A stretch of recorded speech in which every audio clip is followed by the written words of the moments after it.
Bendito seja Deus.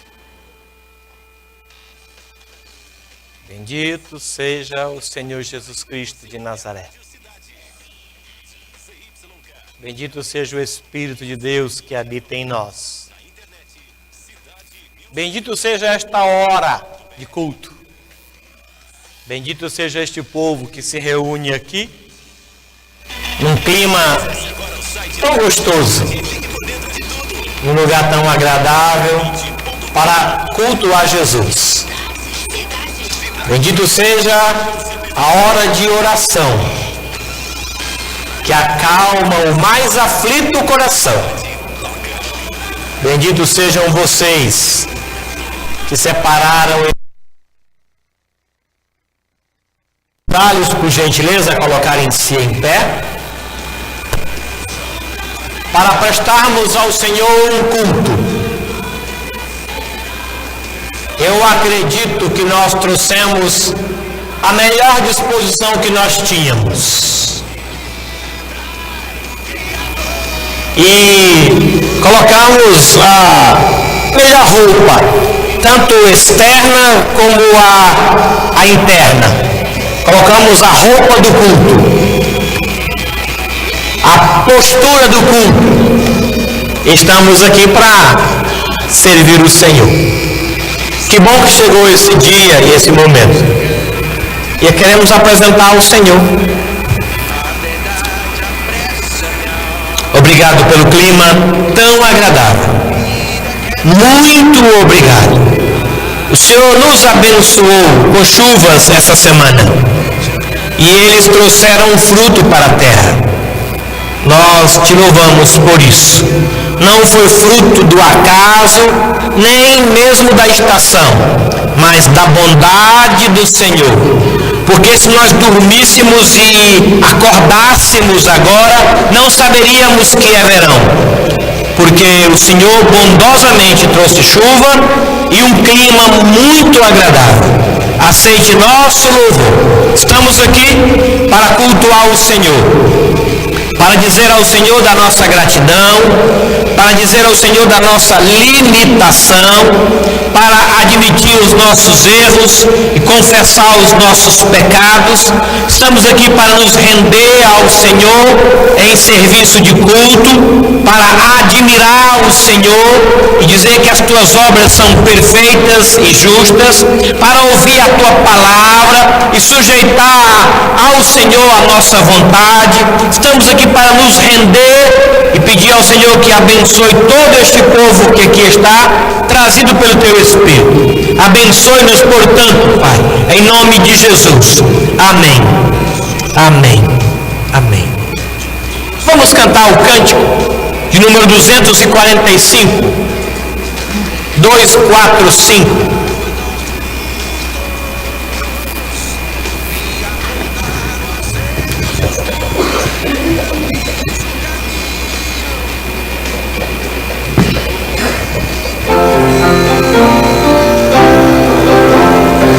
Obrigado.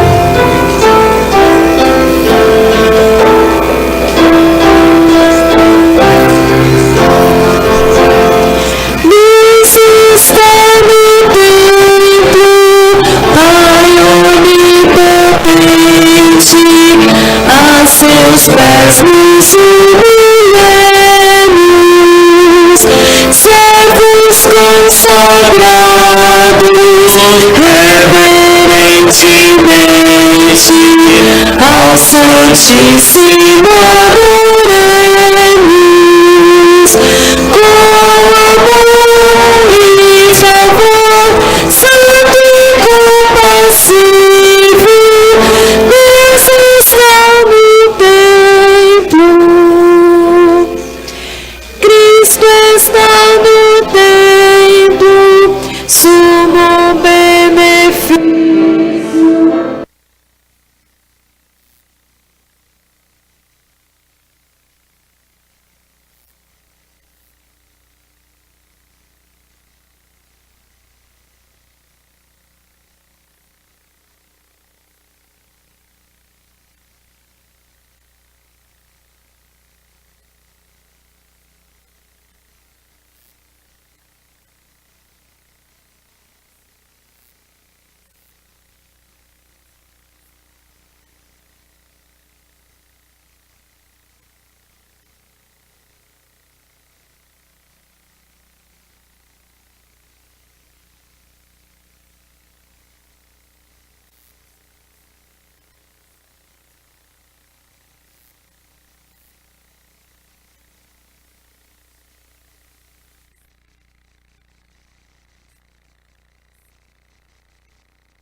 UTI depois de quase 30 dias. Dia 23 fazem 30 dias de UTI. Nada. Ele está bem, a pressão ainda oscila um pouco, mas está mais estabilizado do que já esteve. Então, queria que nós agradecêssemos a Deus pela saúde do Sérgio e orássemos pelo seu Joaquim. Vamos fazer isso agora? Pedir a Deus que os visite.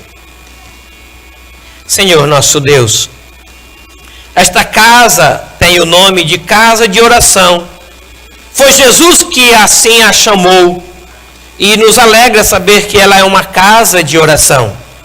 E nós estamos agora junto ao Senhor por meio de Jesus para confiar aos teus cuidados a vida do seu Joaquim.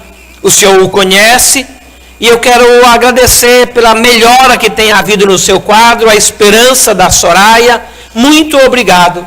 Reverta todo o quadro e abençoe. E agradecemos ao Senhor pelo Sérgio Hausmann, nosso irmão, teu servo, a quem o Senhor tem visitado e restaurado a saúde. Muito obrigado pela esperança que se verifica na sua vida e pela bondade de suas palavras em mudar o ambiente onde ele está. Muito obrigado, Deus querido. Obrigado pelo apoio que ele recebe, da esposa, das filhas. Muito obrigado. Que o Senhor possa completar a boa obra que o Senhor começou. Em nome de Jesus. Amém. Amém. Vamos cantar ao Senhor Jesus?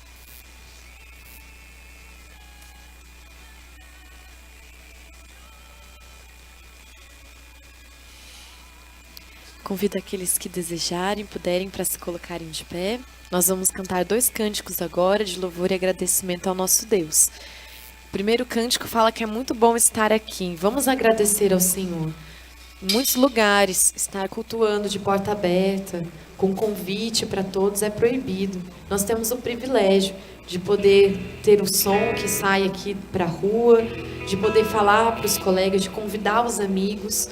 Então vamos agradecer ao Senhor e pedir para que Ele venha abençoar a nossa reunião aqui.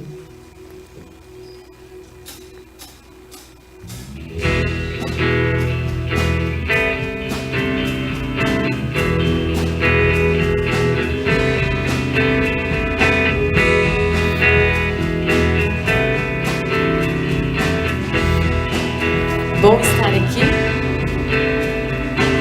Bom estarmos aqui louvando a Deus.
Deus, Ele é tão maravilhoso que Ele deixou um livro para que nós pudéssemos aprender sobre Ele.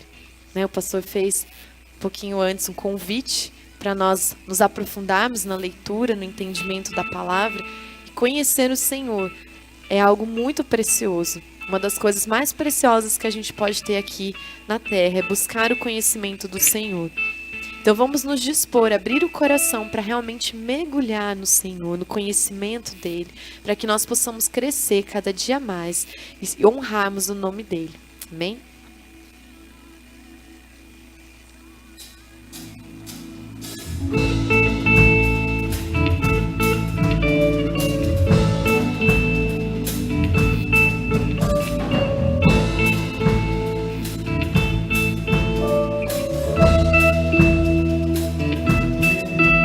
Mergulhar em teu ser, encontrar-me contigo.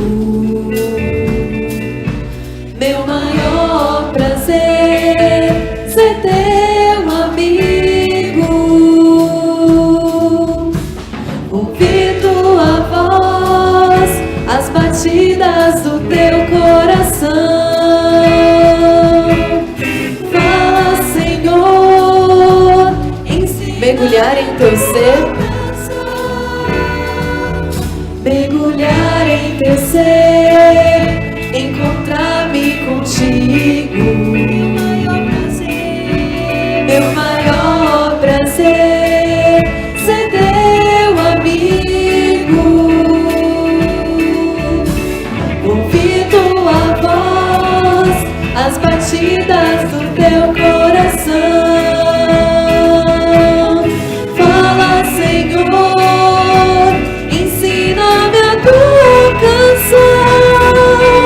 Conhecerei e prosseguirei em conhecer-te, Senhor. Me lançarei com tudo que sou nas profundezas do teu imenso amor. Te amarei com meu coração, com todas as minhas forças, e cantarei louvores a ti, meu Deus, meu Redentor.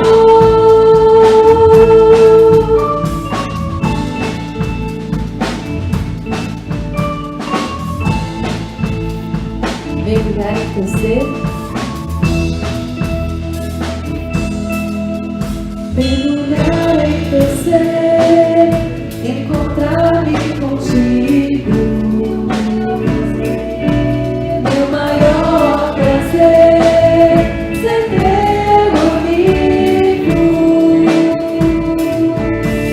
Ouvir tua voz, as batidas do teu coração.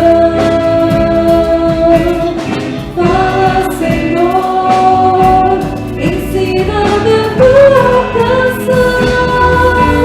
Conhecerei e prosseguirei em conhecer-te, Senhor. Me lançarei com tudo que sou nas profundezas do teu imenso amor. Te amarei com meu coração, com todas as minhas forças, e cantarei louvores a ti, meu Deus, meu Redentor. A ti, meu Deus, meu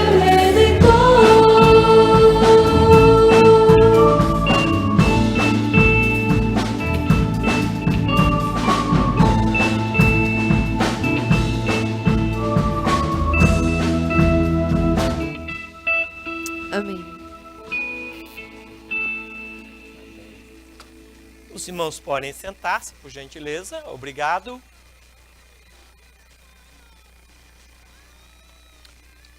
Durante o mês de janeiro, sempre nós temos aulas especiais na escola dominical.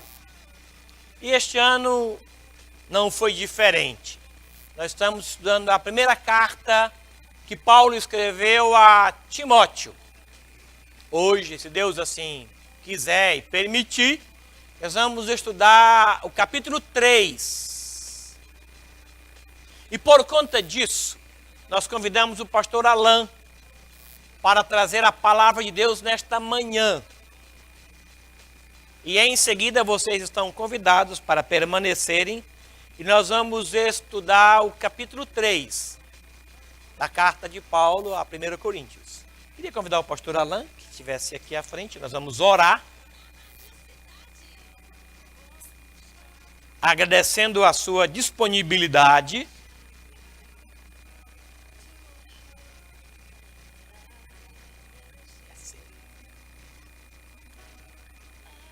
E vamos ouvir o que Deus tem para nós nesta manhã, tá bom? Senhor nosso Deus, estamos aqui agora, parados, quietos, atentos ao Senhor e à Tua palavra. Estamos muito certos de que o Senhor já falou ao pastor Alain. E nós queremos ouvir o que o Senhor falou para ele. Queremos ser edificados na Tua palavra. Use-o como boca do Senhor para nós. Direcione os nossos passos e nos abençoe, fortalecendo com Tua palavra a nossa fé e a comunhão contigo. Em nome de Jesus. Amém. Está funcionando o microfone? Ok. Irmãos, muito obrigado, pastor. Obrigado, igreja, pela oportunidade de estar com vocês hoje. E eu quero começar perguntando para você, qual é a sua memória de infância mais antiga? Qual é a sua lembrança da sua infância que você tem assim, que você fala, nossa, essa é dos meus 3 anos de idade, dos meus 2 anos. Será que alguém consegue bater esse recorde aqui? Eu tenho uma lembrança de 4 anos de idade. Eu me lembro perfeitamente do dia que eu cheguei na casa dos meus avós, um domingo, como era costume da família, todo mundo almoçar junto. E eu vi todo mundo na sala chorando. E eu fui na sala e entender o que estava acontecendo ali. E aí foi quando eu me dei conta de que alguém tinha morrido e estava passando na televisão. E essa pessoa era o Ayrton Senna. E eu lembro que com 4 anos eu não entendia por que minha mãe, minha família estava chorando. Eu pensei, alguém da minha família? Como assim? E eu lembro de chegar e perguntar para minha mãe e falar assim, mãe, o que aconteceu? Quem que morreu? A minha mãe, cala a boca, menino, fica quieto aqui. E eu até hoje guardo a cena do Ayrton Senna saindo. Quando ele sai ali da pista, do cockpit. Quando ele sai dali, ele tem uma face triste, né? E eu lembro que quando ele sai da pista sendo carregado, já o braço dele para baixo, assim na maca, aquilo marcou a minha vida, marcou a minha infância. Queria perguntar a você, qual é a sua memória mais antiga que você tem? Depois de pensarmos na memória mais antiga, tem como colocar para nós? Nós temos 3 perguntas para nós pensarmos agora no início. Pode passar o próximo, por gentileza. Mais uma. Por que essa memória ficou registrada na sua cabeça? A segunda ali. Pensando na sua infância, qual foi a maior vergonha que você já passou? Se tem alguma coisa que nós marcamos na nossa vida, são momentos tristes e vergonhosos, né? Eu tenho uma experiência muito marcante do dia que eu aprendi que eu preciso ser honesto. Eu lembro que eu tinha por volta de 8 anos de idade, e minha mãe me pediu num domingo também. Domingo marca a minha vida, vocês viram, né? Pediu para que eu fosse até um mercadinho do bairro, pastor, e comprar um refrigerante para o almoço. Minha mãe me deu aquele dinheiro, eu saí feliz, fui lá, sempre fui muito agitado, corri no mercado, e estava cheio de gente, estava lotado para aquele mercadinho tão pequeno. E eu lembro que eu pedi o seu Matusalém, você, Matusalém, me dá um refrigerante. Ele me deu o refrigerante, só que naquela bagunça ele não me cobrou, não me perguntou pelo dinheiro. Eu, sagaz, né, esperto, logo peguei o refrigerante, coloquei do lado de fora, voltei. O senhor me dá outro refrigerante? E ele pegou e me deu outro refrigerante, e eu paguei o último, mas não paguei o primeiro, pastor.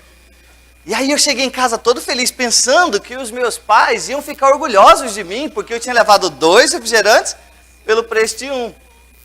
E eu lembro que eu cheguei em casa assim com o peito estufado, alegre, e cheguei e falei assim, mãe, olha, eu trouxe 2 refrigerantes. Ele, como assim, como você conseguiu? Ah, eu peguei um e aí ele me pediu o valor, aí eu fui lá e comprei outro. A minha mãe naquele momento me pegou pelo braço, me levou no quarto e falou assim, olha, é o seguinte, isso que você fez se chama roubo. Não, mãe, não foi roubo.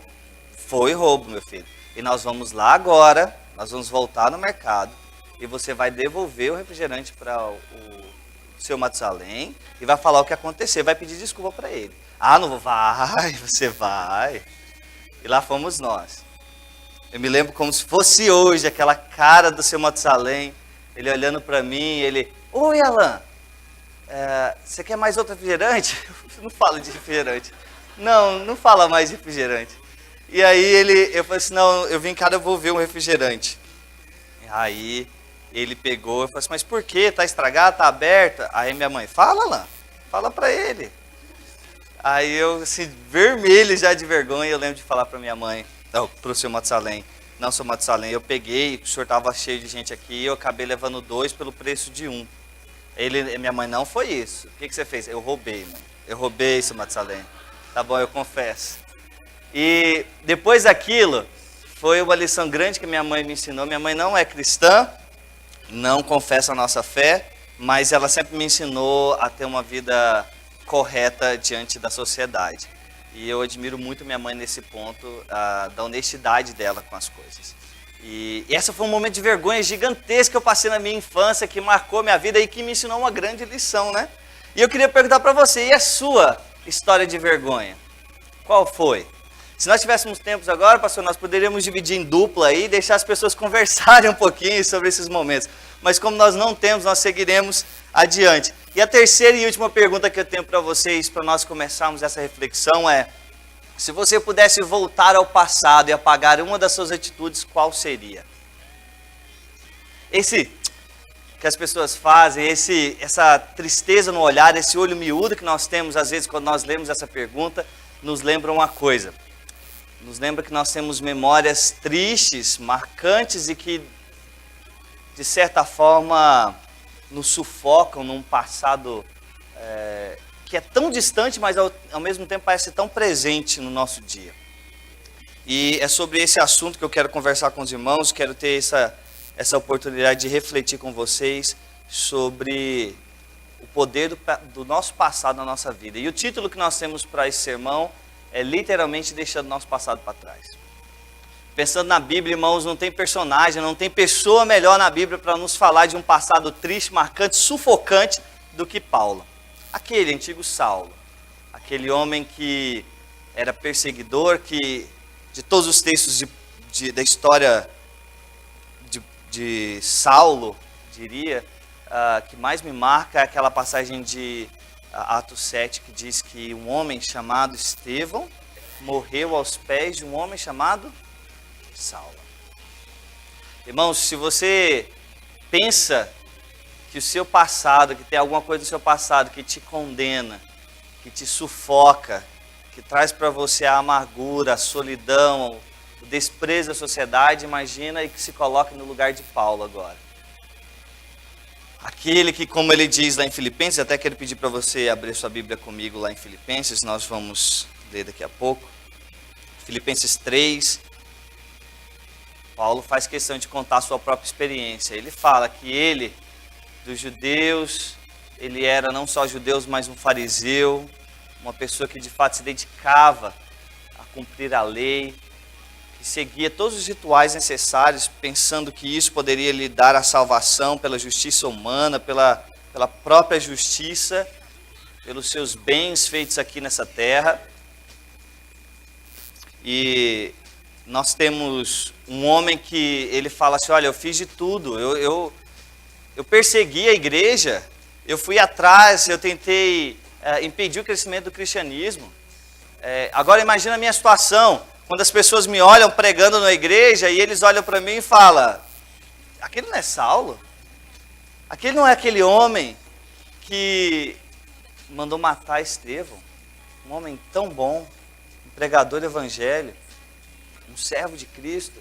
Não é ele que colocou tantos na cadeia e condenou à morte? Não é ele, Saulo, aquele que sem dó, sem piedade, perseguiu inocentes? E agora hoje, será que ele tem o direito de estar aqui à frente, pregar e dirigir a igreja de Cristo? Nós temos tantas atitudes que nós precisamos aprender com relação ao nosso passado, mas uma importante que nós temos aqui nessa história de Paulo é que nosso passado ele não pode nos condenar, ele não pode nos parar. E eu quero ler com vocês conhecem bem a história de Paulo, eu quero ler só essa pequena frase de Filipenses 3, de 13 a 14 aí, da fala de Paulo. Eu vou explicar depois o contexto dessa carta e o contexto desse capítulo, mas o que ele diz ali para nós é: uma coisa eu faço, esquecendo-me das coisas que ficaram para trás e avançando para as que estão adiante, prossigo para o alvo, a fim de ganhar o prêmio do chamado celestial de Deus em Cristo Jesus. Esquecendo-me das coisas que para trás ficam, que ficaram para trás, e avançando para os que estão adiante, prossigo para o alvo. Vamos orar mais uma vez, pedindo para que Deus de fato fale conosco e nos ajude a entender que nós precisamos não nos deixar ser levados pela culpa ou por qualquer sentimento que nos condene em relação ao nosso passado. Senhor nosso Deus, nós cremos que a Tua palavra ela é lâmpada para os nossos pés. Nós acreditamos que a Tua palavra e a vida de Paulo, nesse caso aqui, é um grande exemplo que pode nos ensinar nessa manhã. E nós pedimos que o Senhor dirija o nosso coração nesse momento. Que o Senhor, de fato, nos conduza a uma reflexão de como nós devemos lidar com o nosso passado, com a nossa história. Senhor, se há alguém aqui nessa manhã que sofre, que está sendo sufocado, esmagado por alguma memória do passado, que o Senhor nos ajude a juntos entendermos que o nosso passado, os nossos pecados perdoados em Cristo Jesus foram jogados no mar do esquecimento. Que nós possamos seguir daqui para frente com perspectiva de futuro, não com olhar para trás, mas como um atleta que corre a corrida da salvação, a corrida da vida cristã, sem olhar para o passado e seguindo adiante para encontrar com o Senhor. Essa é a nossa oração, na certeza de que o Senhor nos ouve e nos abençoa, em nome de Jesus. Amém. Eu separei 3 conselhos baseados na vida de Paulo aqui, que ele entende bem com relação a como lidar com esse passado. Eu imagino Paulo, às vezes, no começo da sua caminhada cristã, depois do seu encontro com Cristo, ele perdendo noites e noites de sono, pensando, como é que as pessoas vão me ver a partir de agora? Qual é a reação das pessoas ao me verem falando de plantar uma igreja? Quem é que vai me ajudar a fazer isso? É interessante que a carta de Filipenses é exatamente isso, né? É uma carta de agradecimento, é uma carta onde ele reconhece e agradece a ajuda que os filipenses estavam fazendo desde o começo. Ele fala no capítulo, se não me engano, 2, da gratidão dele. Olha, vocês me ajudaram no início da minha caminhada, quando eu passei por Tessalônica, quando eu estava na região da Macedônia, tudo isso vocês estavam ali me suportando financeiramente, em oração. Obrigado pelo suporte de vocês. E agora chega o capítulo 3 aqui, onde o nosso Paulo dá um conselho muito sábio para o pessoal que estava na cidade de Filipos. Ele diz que, olha, cuidado, se você voltar lá para o começo do capítulo 3, ele vai dizer isso. Cuidado com aqueles cães, aqueles mutiladores. Eu diria, numa tradução minha, cuidado com aqueles que estão sendo guiados por Satanás. Cuidado para que você não seja enganado por Satanás. Cuidado para que você não seja mais uma das vítimas do diabo. Ao trabalhar na sua mente e tentar te convencer de que as atitudes, a justiça humana, a lei humana ela vale diante de Deus. É interessante nós pensarmos aqui que Satanás, pastor José Humberto gostava de dizer isso, que Satanás tinha muitos anos de experiência, no mínimo 4.000 anos de experiência derrotando grandes homens de Deus. Então não vacile, não brinque com ele. ele conseguiu derrotar grandes homens de Deus. E eu queria voltar com vocês lá em Gênesis 3. Gênesis 3, 1 a 23, nós temos a cena do pecado, da concepção do pecado. E é interessante como o diabo ele é perspicaz, sagaz, capaz de distorcer a verdade bíblica, a verdade de Deus. O que Deus tinha dito para Eva e Adão ali, para Adão, e depois Adão transmitiu isso para Eva, com relação à árvore. A única árvore naquele jardim que eles não podiam comer, Deus falou, olha, você não coma dessa árvore. Se você comer, você vai morrer. E aí chega Satanás, chega a serpente e diz para Eva, Eva, o que foi mesmo que Deus disse? É que você não pode comer de nenhuma das árvores do jardim? Aí ela, não foi isso que Deus disse. Deus disse que não pode nem comer, e ele começa a seduzir Eva a ter uma perspectiva diferente do que Deus está dizendo. E é muito interessante porque se você olhar, no finalzinho do texto ele vai dizer assim, mas se você comer, ele disse à mulher, você certamente não morrerá. Muito perspicaz, Satanás vem e distorce as verdades bíblicas, as palavras de Deus são de forma muito sutil, muito singela, diferenciadas ou transformadas para parecer uma outra verdade. E com relação ao nosso passado, ele faz a mesma coisa. O diabo ele age da seguinte forma, ele chega para o pastor e fala assim, pastor, o senhor me desculpa, mas, olha, eu sei que você está arrependido, mas o seu pecado não tem perdão. E quando Deus está dizendo para todo pecador, há arrependimento, há oportunidade de redenção, ele vem e fala, no seu caso, me desculpa. Assim, eu admiro a sua dedicação, sabe? Mas na verdade, assim, o que você fez é muito público. Para isso não tem perdão. Eu sinto muito, fulano. Eu sinto muito, ciclano, mas você vai ter que viver com esse peso no seu coração para o resto da sua vida.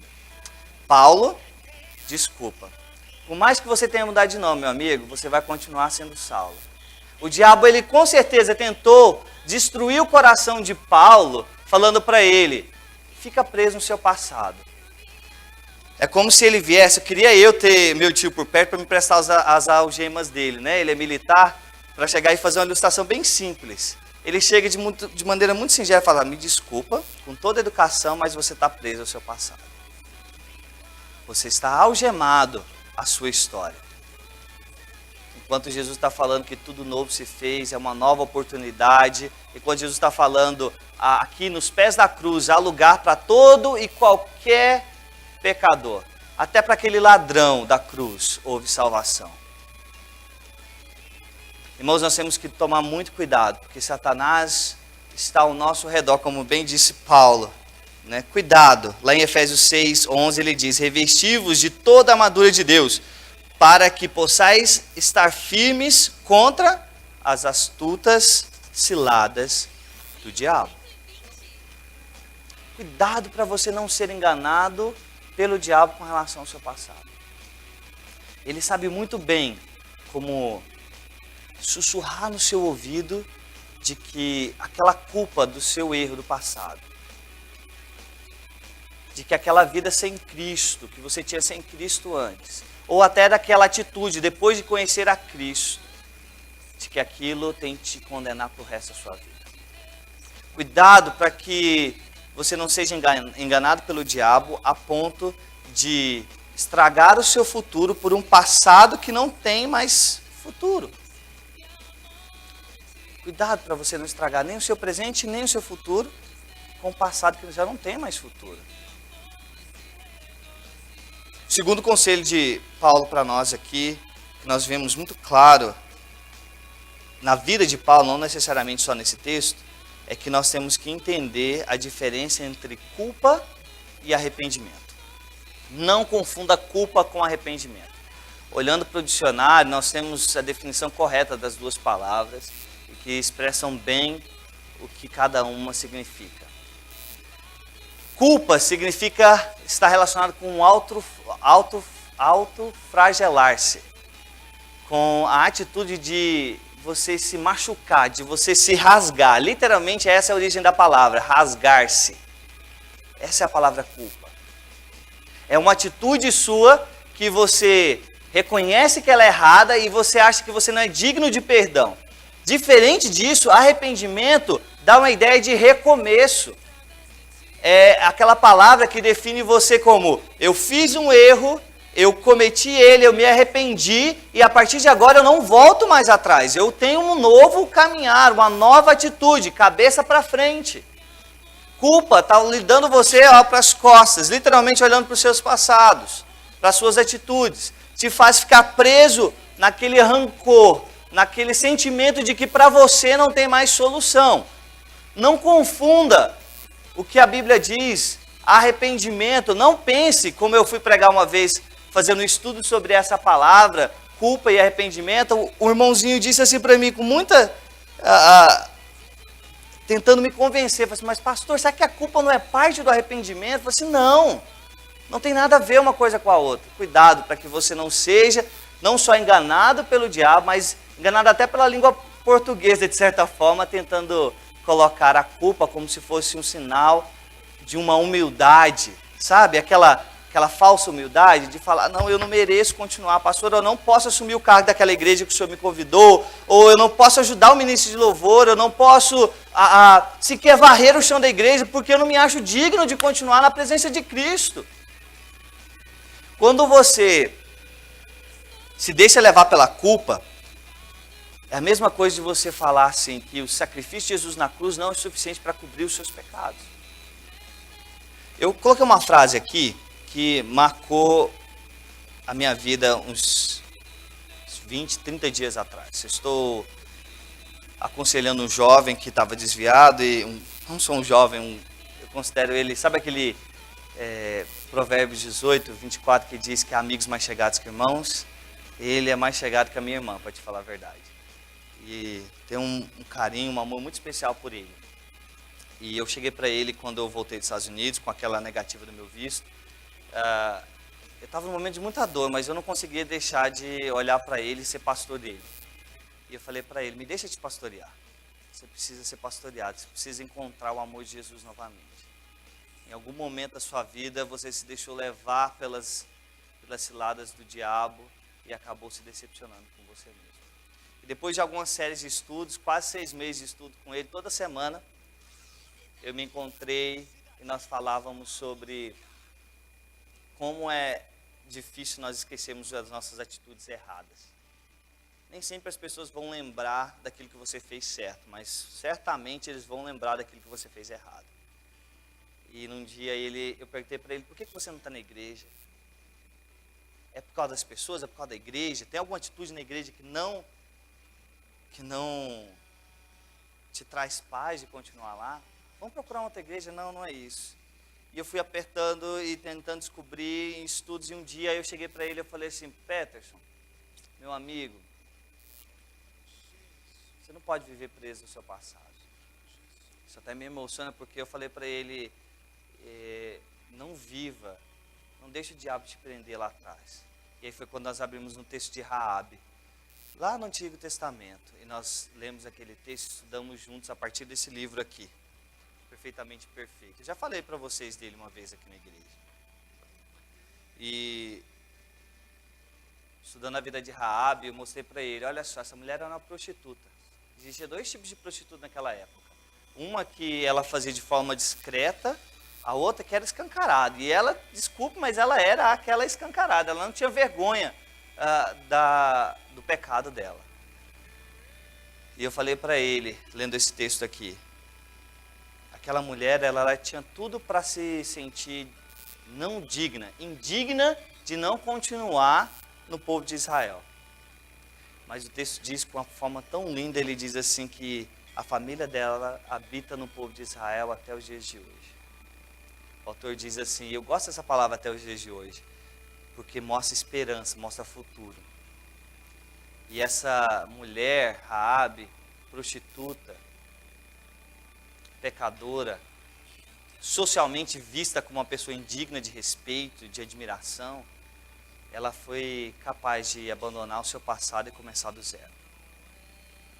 Paulo foi a mesma coisa, irmãos. Imagina a vida desse homem que tinha tudo para ficar preso àquela... Tudo bem, eu aceitei Jesus, mas eu vou ficar sentadinho aqui no banco, lá no fundo, para que ninguém possa me condenar de alguma coisa. Eu estou cansado das pessoas apontando o dedo para mim. Cuidado para não ser enganado pelo diabo. Não confunda culpa com arrependimento. Arrependa-se do seu passado, do seu pecado, do seu erro. E caminhe para frente. Faça como Paulo falou aqui. Esqueça das coisas que para trás ficam. Prossiga para o alvo da soberana vocação.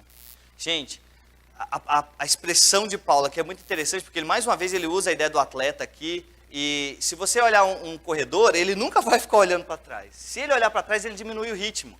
Se ele olhar para trás, ele perde o foco. Ele pode literalmente até cair, porque ele está correndo tão concentrado, tão focado. E se ele para olhar para trás, ou se ele tenta olhar e correndo, isso não vai dar certo. Abra mão da sua culpa hoje. Abra mão daquilo que te machuca. Se tem alguma coisa na sua vida que te faz sentir indigno de continuar na caminhada cristã, abra mão disso hoje, porque Jesus está falando para você, eu morri na cruz por esse pecado. Está lavado. Eu gosto muito que de Hebreus 10, verso 17, se não me engano, diz que o Espírito Santo de Deus confirma a palavra de Deus, dizendo que uma vez perdoados, os nossos pecados são jogados aonde?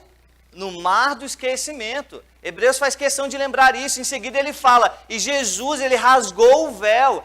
Aquele véu que se rasgou de cima para baixo, não foi de baixo para cima. Eu e a Isabel, nós conversávamos sobre isso um dia. E ela falou assim, isso me chamou a atenção, porque é de cima para baixo, não é daqui para lá. Era um véu que tinha 22 centímetros de largura, 18 metros de altura, e ele se rasgou de cima a baixo. É alguém lá de cima, é superior. Não depende de você, meu irmão, te perdoar do seu passado. Quem faz isso é Jesus. É Ele que derrama sobre você o seu sangue, que te limpa do seu pecado. Hebreus 10 vai dizer para nós de uma forma muito linda de que uma vez que nós entendemos a graça de Jesus, nós precisamos entrar na presença dele, não simplesmente entrar assim com timidez, mas nós precisamos ter coragem, com intrepidez, com vontade mesmo na presença do Senhor. Porque primeiro, nós temos que precisamos reconhecer que Jesus é o nosso Salvador. E segundo, essa salvação, ela não só trabalha na nossa vida, no sentido de uma nova vida, mas também na nossa consciência. O texto diz, abre lá sua Bíblia em Hebreus 10, capítulo 10, versículo 25, se eu não me engano. Ele vai dizer exatamente isso, de que nós precisamos entrar na presença de Deus de cabeça erguida.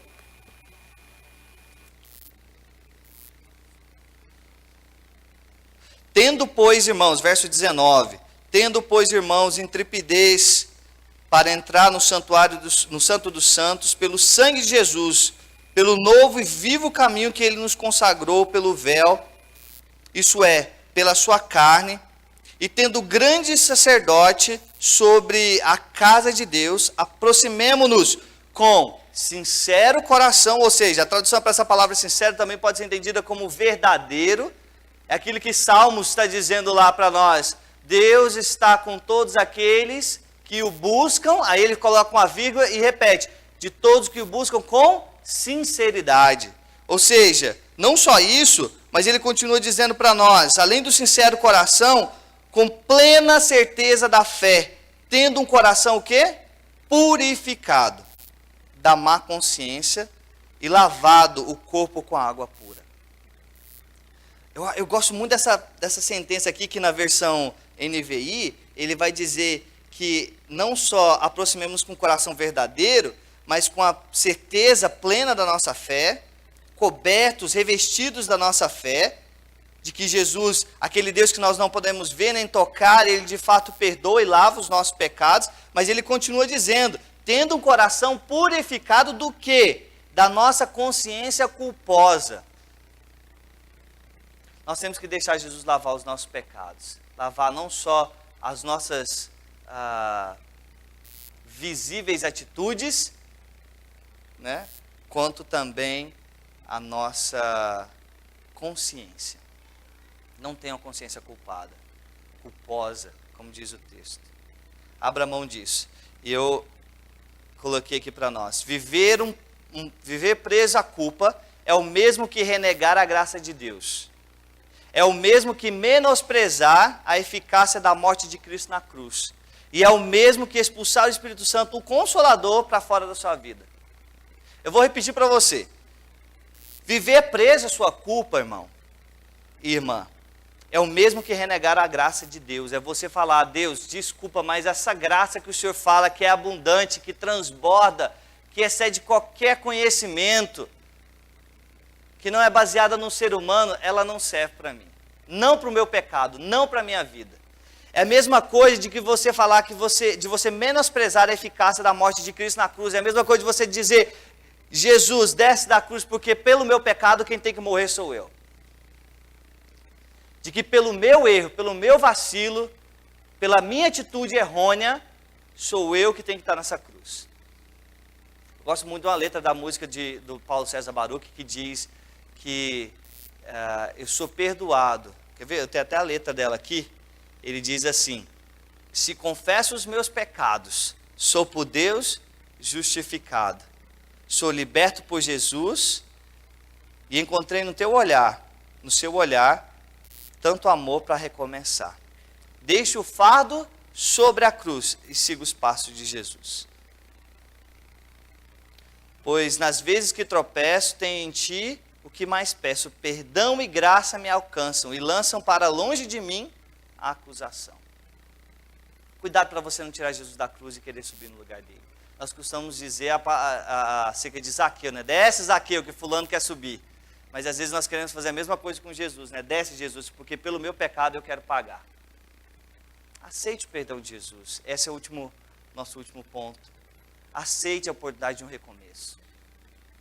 Aceite que você tem, assim como Raabe saiu de prostituta para uma das mulheres mais importantes citadas na Bíblia. No Novo Testamento ela só não é mais citada do que Ana,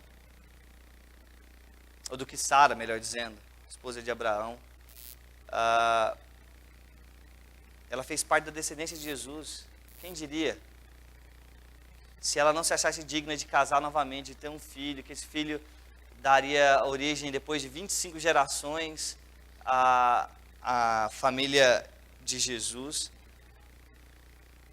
E se Paulo tivesse desistido, continuasse um Saulo escondido, amargurado, se sentindo culpado ainda? Com os mesmos pés, irmãos, que Paulo perseguiu a igreja, com os mesmos pés ele plantou muitas igrejas. Ele aceitou o recomeço. Ele entendeu que a graça de Jesus é suficiente e capaz de transformar um pecador em um servo de Cristo. Quero colocar só mais um personagem, nós terminamos. Pedro. Pedro é um exemplo claro da humanidade, né? Senhor, se não for para lavar, o Senhor não pode lavar meus pés. Aí ele fala: Pedro, se eu não lavar os seus pés, você não tem parte comigo. Aí ele fala: então banha. Então joga água, desce água da cabeça aos pés. Pedro, hoje, quem dizes que eu sou? O Senhor é o Filho de Deus. Parabéns, Pedro. Senhor, eu acho que você não devia morrer. Afasta-te de mim, Satanás. E esse homem cheio de altos e baixos, e vai e volta. E aí chega aquele momento onde Jesus fala para ele: hoje mesmo, antes que o galo cante 3 vezes, você vai me negar.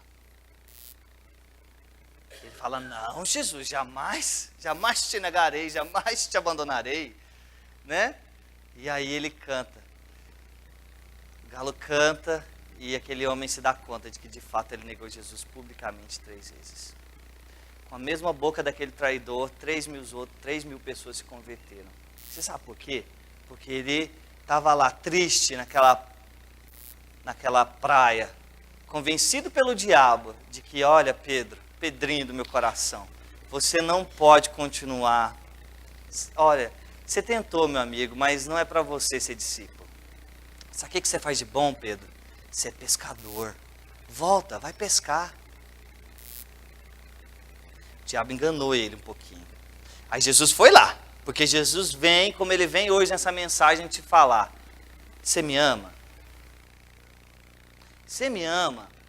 É interessante você olhar essa palavra ali, porque no português, infelizmente, por mais que a nossa língua seja rica na gramática, nós não temos a mesma profundidade do grego aqui, que diz que nós temos outras palavras ali para expressar amor.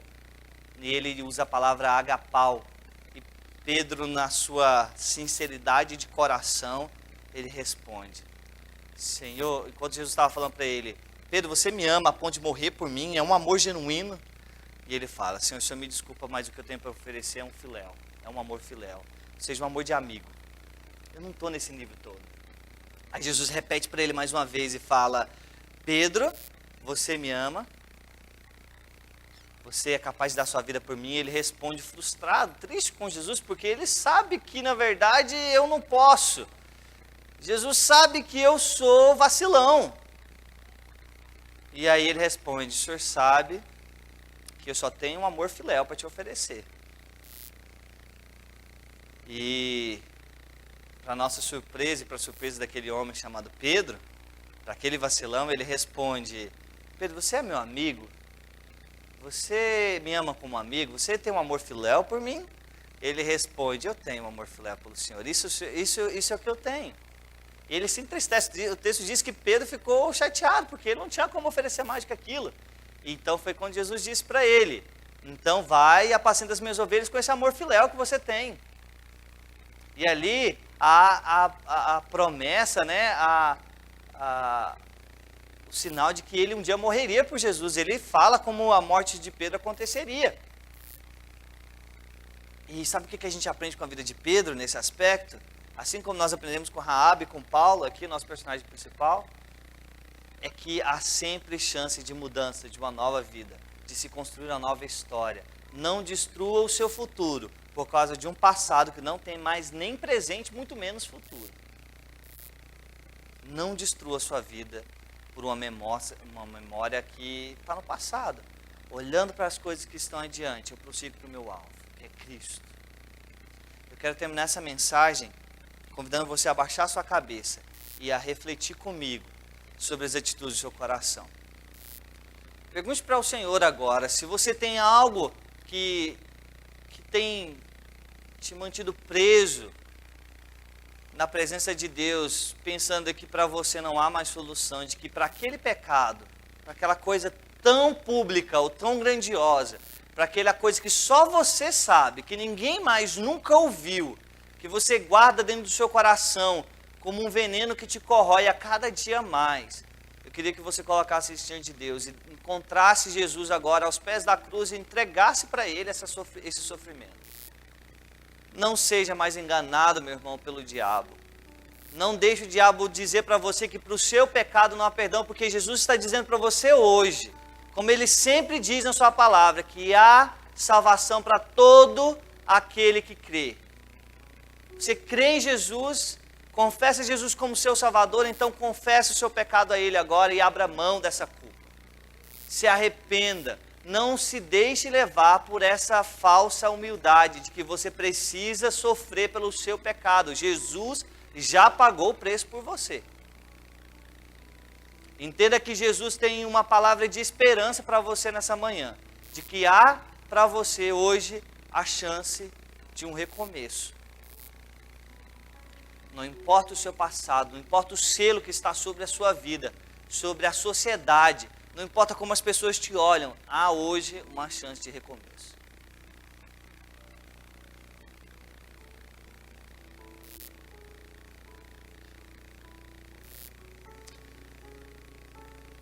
Deus, obrigado porque o Senhor coloca no nosso coração a palavra de esperança.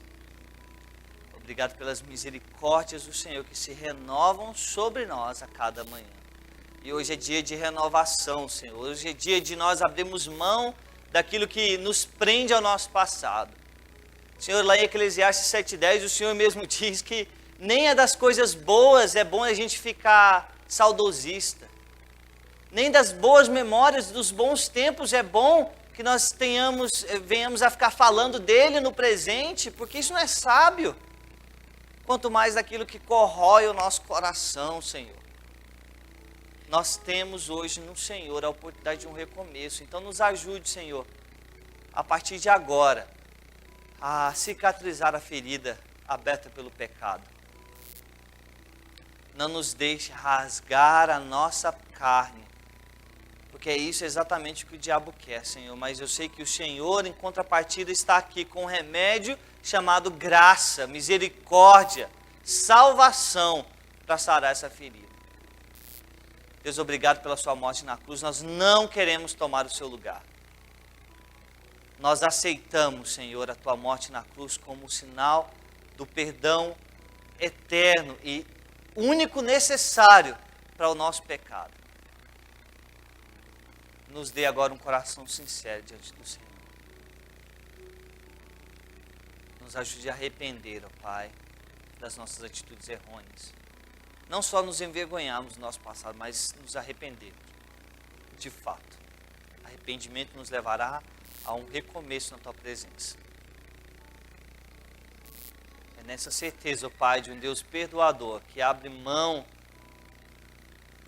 que joga no mar do esquecimento todo e qualquer pecado, é que nós pedimos que o Senhor não nos deixe pescar nesse mar do esquecimento. Não nos deixe, Senhor, com a nossa varinha de pesca ficar na ponta do barranco, pescando de volta os pecados que o Senhor já jogou naquele mar do esquecimento.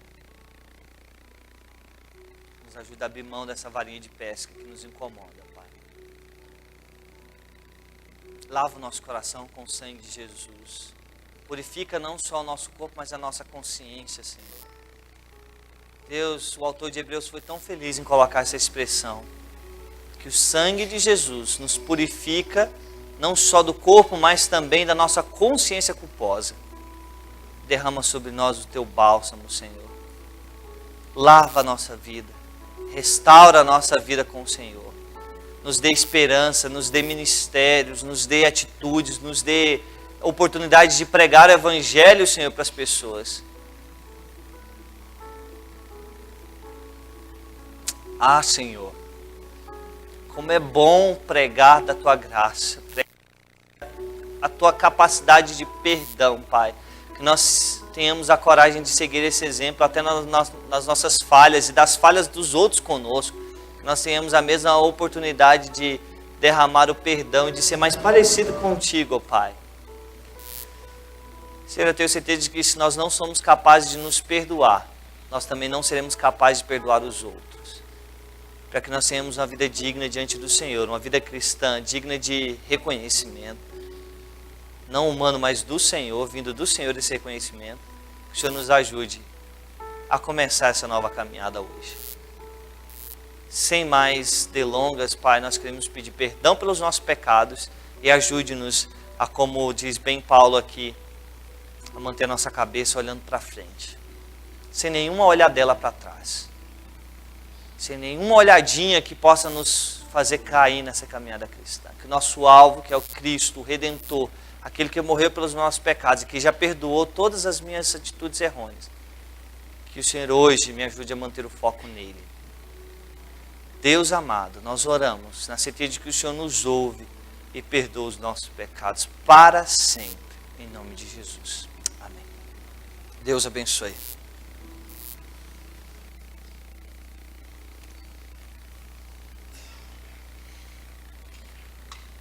Vamos nos colocar em pé e vamos cantar o 362.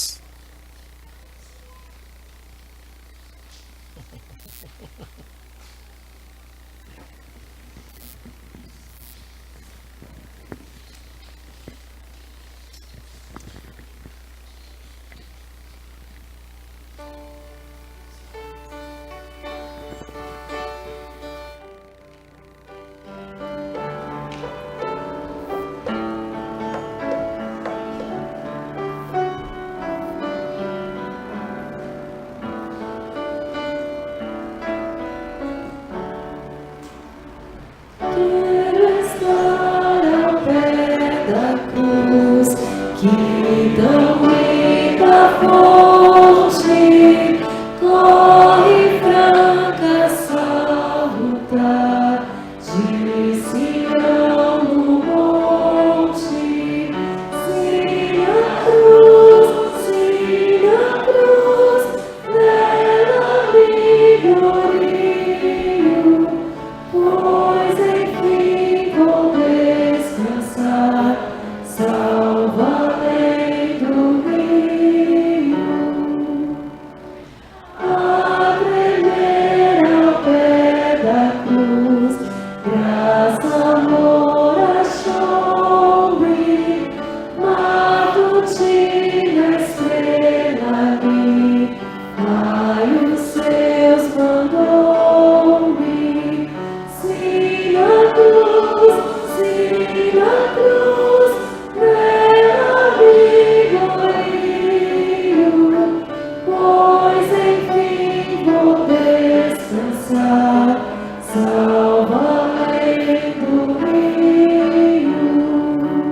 fé, Santa Lei do Rio, se na cruz, nela me glorio, pois enfim vou descansar, salvo além do rio.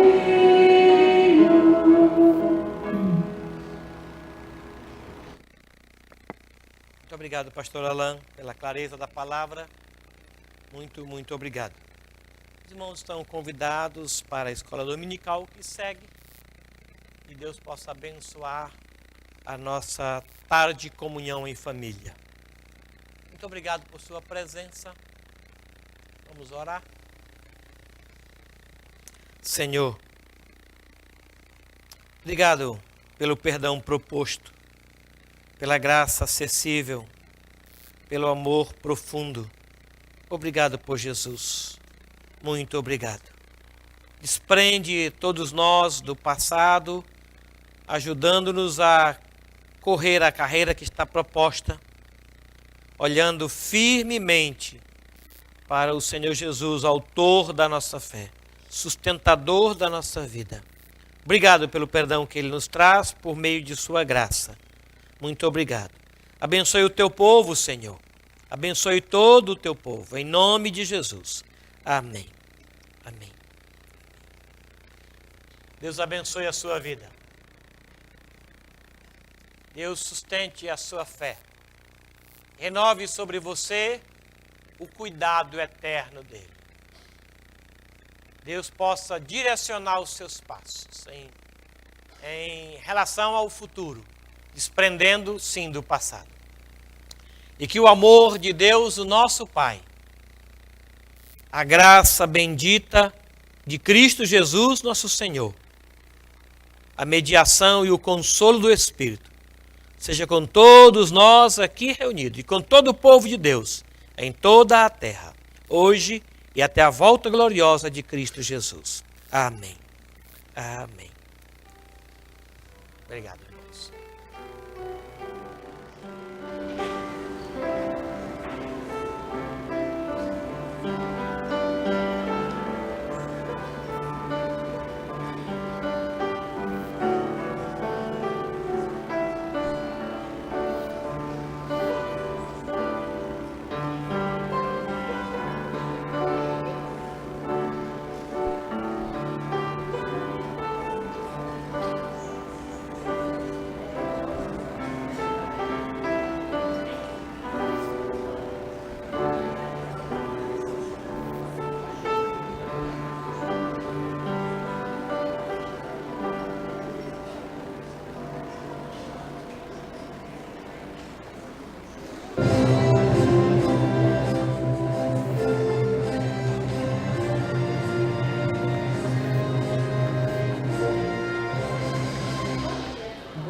Serão estudados 5 temas ao longo do semestre. Segundo Stanley Jones, religião é o homem buscando a Deus, por isso há várias religiões. Já o Evangelho é Deus buscando o homem, por isso há um só Evangelho. Em religiões e religiosidade será estudada a existência das religiões, a singularidade de Jesus Cristo e como propagar a sua doutrina. A origem de todas as coisas, porque o mundo não está melhorando. A história de Israel, o anúncio da esperança messiânica. Tudo isso será estudado no panorama do Antigo Testamento. O que é adoração? Culto ou show? Como deve ser a música para o culto? Por que um ministério de música? Na classe Louvor e Adoração, será estudada a música na igreja e o que ela reflete no ministério de música. Baseado no livro Dinheiro, Sexo e Poder, de Richard Foster, serão abordados esses 3 fatores, que estiveram envolvidos em todos os movimentos sociais, econômicos e políticos, desde as primeiras civilizações. Na classe de temas atuais, o aluno aprenderá a colocar dinheiro, sexo e poder no seu devido lugar. O fim do mundo está chegando. As profecias estão se cumprindo? Escatologia é só o apocalipse? E ele é real ou figurado? E Daniel não fala do fim? Você é pré ou pós-milenista? Ou não há milênio? Polêmicas. Polêmicas e dúvidas como essas serão discutidas na sala de escatologia. O aluno poderá escolher um dos temas para participar em 2018. Lembrando que as inscrições já estão abertas e deverão ser feitas na Secretaria da EBD até o final de janeiro.